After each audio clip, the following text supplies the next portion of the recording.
La chaîne d'actualité des miniatures. Alors aujourd'hui, on se retrouve, on va parler majorette et on va surtout parler de la nouvelle gamme qui vient d'arriver en magasin en France. C'est la majorette Tune-Ups. Il y a même une publicité qui vient de sortir et qui est déjà diffusée à la télé. Alors c'est la nouvelle gamme de cette fin d'année chez Majorette.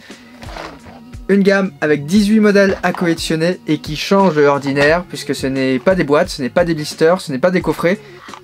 C'est des écrous, voilà, qui sont donc proposés par Majorette à un tarif qui est quand même, on va se l'avouer, vraiment plutôt élevé. Actuellement, cette gamme est disponible en France à travers deux formats. Alors il y a cette boîte qui contient en fait 4 écrous individuels. On la retrouve actuellement chez Jouet Club, on la retrouve également chez King Jouet. Alors chez Jouet Club, elle est à 24,99 €, soit exactement le même tarif qu'en Allemagne dans les magasins Müller. Chez King Jouet, elle est affichée parfois autour de 29 €. Donc ouais, ça fait 6,25 €, 6,50 € le modèle. Et il y a également ceci qui est disponible directement à l'unité. Alors Auchan en a, les Carrefour commencent à en avoir. Moi celle-ci je l'ai aussi trouvée dans un Jouet Club avec un petit présentoir. J'ai aussi vu dans un Leclerc Jouet. Les tarifs ils oscillent entre 6 €, 8 et 9 €. Donc clairement c'est un petit peu plus cher. Voilà, donc celle-ci j'avais payé 7,99 € dans un Jouet Club. Et donc vous l'aurez deviné, on ne voit pas les miniatures. Et si on regarde un peu plus près, les boîtes elles sont mystères parce que tout simplement en fait c'est une gamme mystère. C'est dans un certain sens une première chez Majorette, on l'a rarement vu sur ce type de collection. Bon, c'est principalement disponible chez Hot Wheels. Et il y a donc toute une sélection de modèles, 18 au total, que Majorette a classé du plus rare au moins rare. Alors cette collection c'est beaucoup du marketing. Je vais donner mon avis tout au cours de cette vidéo et je vais surtout en fait vous exposer comment on peut trouver chaque modèle parce qu'il y a une petite astuce. Et oui, forcément, aujourd'hui quand on fabrique des jouets, on est forcé d'avoir en fait un code qui retrace et qui trace la production et c'est ça qui va nous servir à retrouver les modèles. Alors tout d'abord, il faut donc savoir que c'est ce que je disais beaucoup, c'est du marketing principalement. Avec une notion d'ultra rare, après ils appellent comme ça du super rare, après du rare et du cool. Donc ça fait 18 modèles au total. Alors pourquoi je dis du marketing? Parce que tout simplement la dernière fois j'ai fait 2 magasins de jouets avec un petit présentoir de Tune-Ups et à chaque fois j'ai réussi à trouver sans problème la ultra rare. Et donc ce qui est assez marrant c'est que vu que ce sont des jouets, en fait les modèles qui vont vraiment devenir rares, ça va être les modèles qui vont tomber dans les mains des enfants jeunes, qui vont donc les casser, les abîmer, et ça va être pas les dizaines de centaines de GT86 ultra rares qui sont tous sur Vinted. Il y a quand même des gens qui achètent à 30 € sans aller dans le magasin, sans chercher, bah pourquoi pas. Alors, on va donc revenir à comment trouver les modèles. Donc il faut, pour cela, ce pack là ne va pas nous aider, puisque comme on peut le voir, il n'y a absolument rien du tout dessus. Donc ça c'est vraiment un pack à acheter totalement à l'aveugle. Néanmoins, si on va sur cet emballage, il faut aller sur un des côtés, voilà, exactement celui-ci, et on note voilà, qu'il y a un petit code qui est dispo ici. Donc BK, ici c'est marqué 10, et après on a une date, on a 15/03/2021. Alors pour lire ce code, BK correspond à la ville de production, donc c'est-à-dire Bangkok, donc c'est-à-dire en Thaïlande, c'est là où sont faits les majorettes. 10, ça correspond à un numéro attribué à chaque modèle de la collection. Et il faut savoir qu'ici BK10, ça correspond en fait au modèle qui est la plus ultra rare, la GT86. Et après c'est la date de production. Et donc en fait il y a quelqu'un, des fans de Mini Inch, qui a acheté tous les modèles et qui a retracé les codes. Et ça nous donne donc l'intégralité de cette collection avec ces codes là.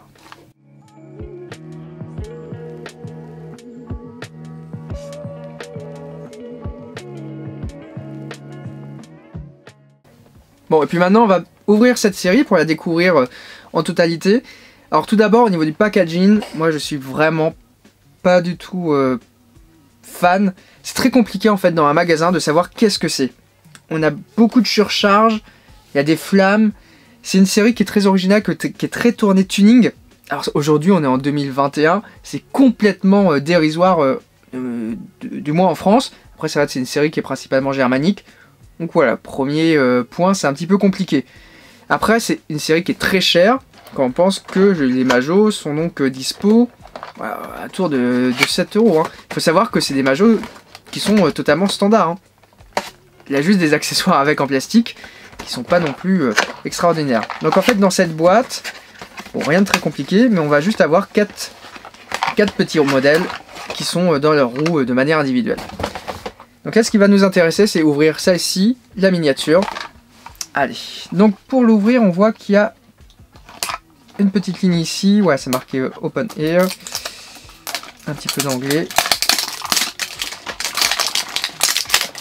Tac. Il y a donc en fait un film plastique qui englobe tous les modèles pour justement cacher les modèles de la fameuse série.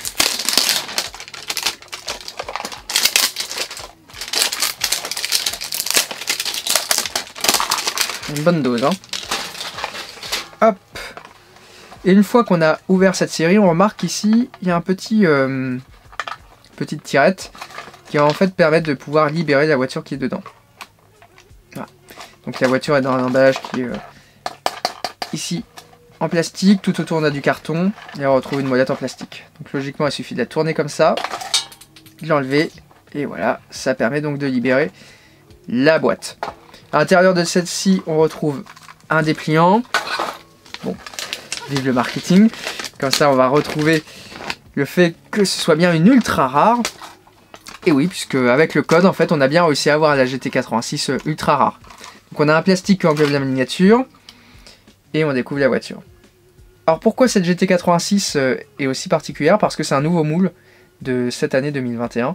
C'est un modèle très asiatique. Voilà, donc c'est une version qui est street, c'est-à-dire dans la gamme majorette qui n'a pas d'ouvrant, mais qui a quand même des petites suspensions. Et sur le côté, on a ici, voilà, c'est un petit outil qui est bien clipsé, qui nous donne les caractéristiques de la voiture.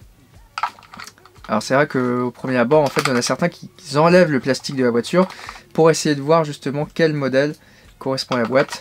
C'est vrai qu'avec les codes, c'est quand même beaucoup plus pratique de savoir. Donc ça, c'est la voiture, c'est une majorette. Pour le moment, rien d'extraordinaire, ni d'exceptionnel.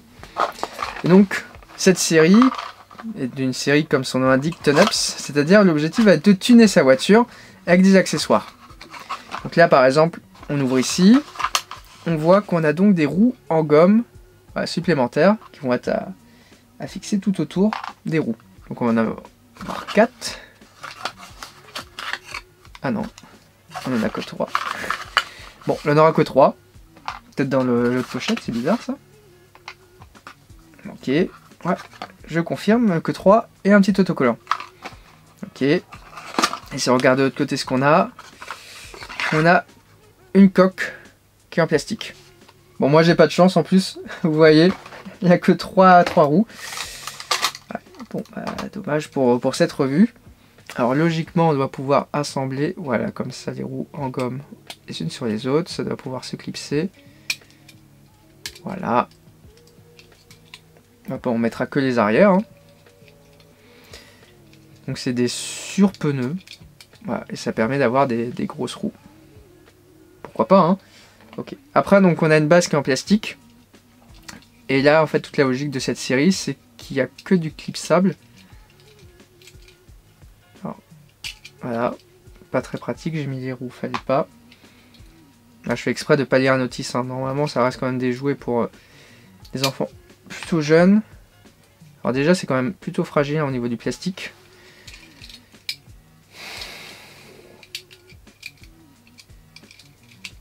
Ok, ouais, donc il faut quand même élargir. Voilà.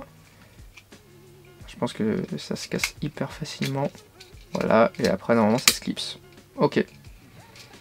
Et bah voilà, donc on a une super majorette avec un body kit. Bien tuning, plastique comme il faut. Alors sur cette série, je trouve que le principe est pas mal. En soi, on a une majorette, on peut la personnaliser. Ce que je trouve un petit peu dommage, c'est tout cet accent qui est vraiment mis sur un côté tuning, qui est vraiment passé de demande totalement. Et surtout, c'est que des accessoires en rapport avec la vitesse et les gros moteurs. Bon, il faudrait peut-être rappeler la majorette qu'on est en 2021, que l'automobile commence à devenir électrique. et que vu que ce sont des jouets, il faudrait peut-être aussi donner la bonne image que d'avoir des GT86 à faire des drifts et du tuning. Après, cette série est quand même une série très particulière, puisque Majo, sur certaines gammes, promet le carton à outrance. Là, on a quand même du carton, du plastique, on a un emballage plastique autour, un film plastique. Ouais, je pense que le diffusionnaire de Majo, c'est encore resté en 2010. Hein. Et je pense, bon, je vais quand même pas le faire, mais si on prend le poids de la voiture, comparé au poids de l'ensemble de l'emballage, c'est quand même énorme. Surtout, c'est un emballage qui va être pour des enfants qui vont être très jeunes, de base, qui va direct aller à la poubelle. C'est du n'importe quoi. On a même un plastique encore supplémentaire ici. Bon bref, passer de mode. Bon après ce qui est bien c'est que là on peut donc exposer la voiture. Voilà, c'est très bien étudié. On voit que la voiture est maintenue parfaitement. Et si un gamin fait tomber la tour, la voiture tombe. Voilà, bon bref. Petit loupé. Ce qui est pourtant dommage c'est que la boîte en plastique est hyper grande. Et si elle aurait été fermée avec une vitrine, etc., elle aurait vraiment pu servir de garage. Et ça aurait été énorme justement de pouvoir monter tout un ensemble de garages où on peut faire monter les voitures plutôt que d'avoir en fait une pauvre étagère restée là. Bon, vous l'aurez compris, je suis pas très fan de cette série, particulièrement parce qu'elle a quand même un coût qui est extrêmement élevé. Donc là ça va, par exemple sur la GT86 on a quand même un accessoire qui est intéressant, plus on a 3 roues. Mais si je vais vous en déballer une autre que j'ai déjà ouverte, et cette fois il s'agit d'un Toyota. Hop, il est où le petit? Il est là. Donc là, c'est un Toyota qui est encore une fois un modèle qui est un modèle street, c'est-à-dire que de base qui coûte à peine 1 €. Il y a une décoration spéciale, ok. Et donc la seule chose qui est cette fois proposée dans le kit, c'est une planche de surf en plastique, c'est-à-dire la même qu'on retrouve dans le reste de la gamme. Et une caisse en plastique qui est ici et qui va se clipser. Voilà. Et voilà. Et donc ça tripe. Même pas. De base, le c'est à peu près à 1 €. On le trouve. Bon, on va considérer 1,50 €. Ça va doubler, tripler, ça va quadrupler le prix du modèle juste parce qu'il y a un emballage qui est en plastique. Et également, petite chose qui est assez dommage, je trouve, c'est que la logique, le concept est vraiment ultra intéressant. Bon, après, je pense qu'il peut être retravaillé pour vraiment avoir quelque chose qui est top. Mais par exemple, moi, quand je me rappelle quand j'étais enfant, j'avais beaucoup de voitures d'une même marque, donc beaucoup de majorettes. Et ce qui est dommage, en fait, c'est qu'on peut personnaliser ça qu'avec des modèles de la gamme. Et en fait, quand on regarde le dépliant, c'est beaucoup, mais alors c'est beaucoup de modèles qui sont asiatiques et qui sont très peu présents sur le marché français. Et surtout, on constatera que la plupart du temps, c'est des accessoires qui sont propres à des modèles. Donc en fait, vous n'avez pas, par exemple, imaginons une planche de surf qui peut aller sur tous les modèles. Pourtant, on pourrait, puisque ça peut être juste une barrière, un coffre de toit, qui ne fait pas l'intégralité du modèle. Donc ça, c'est juste ça que je trouve dommage. Voilà, c'est des accessoires qui sont propres à des modèles, et donc qui peuvent pas forcément être interchangés. Voici donc la découverte de la gamme Tune-Ups. Alors j'ai donné un avis qui est très tranché. Bon après ça reste un avis de collectionneur qui est adulte. C'est quand même une gamme qui est destinée aux enfants, à voir si ça va leur plaire ou pas pour Noël. Il faut savoir que Majo a déjà une deuxième série dans les bacs, avec une modification du packaging et une réutilisation de certains outillages. Clairement, vu le prix qu'a dû coûter le développement, avec un bon nombre d'outillages, on va avoir les mêmes modèles dans des teintes différentes pour cette seconde série. Donc maintenant, vous savez tous comment réussir à trouver un modèle de la série. Voilà, avec le petit code.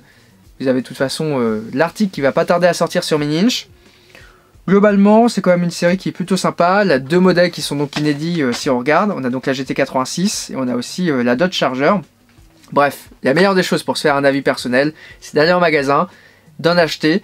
Pour ceux qui sont situés à Brest, j'en ai laissé une en magasin, une GT86 au Leclerc Jouet. Donc n'hésitez pas à y aller, elle est tout au fond du présentoir. Ça fera plaisir à certains. Et puis voilà, je pense que ce qui peut être aussi original, c'est que j'ai vu sur les réseaux sociaux, il y avait déjà des groupes d'échange sur les Tune-Ups. Donc je pense que ça va être une communauté qui va arriver. C'est une nouvelle gamme qui arrive tout juste en magasin. Ils font de la publicité, elle est largement présente. Est-ce que ça sera soldé ou pas? L'avenir nous le dira. Bon, j'espère donc que cette vidéo vous a plu. C'était un avis un petit peu personnel sur cette nouvelle gamme Tune-Ups. On se dit à très bientôt sur Mini-Inch. Allez, ciao!